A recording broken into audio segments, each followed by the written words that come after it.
Các siapa phai datang hidinge lahaki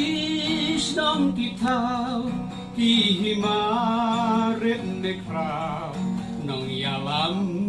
kidutia kum nori ban pengkia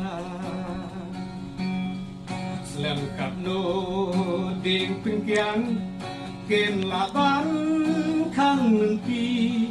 ban pene ban sandur lariti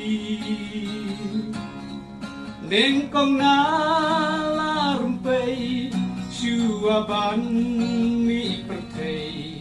nikasni lom duksa simpura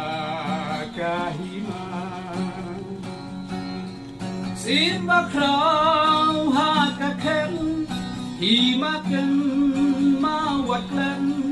kapang siang burom pikuk rit ria tok dum kap nalong kaburong habadon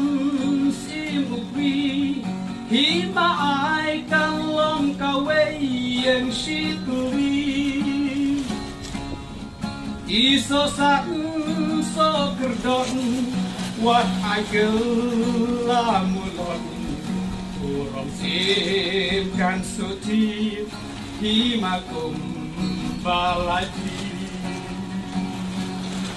sen syarhong redi yuria patekin ya tukana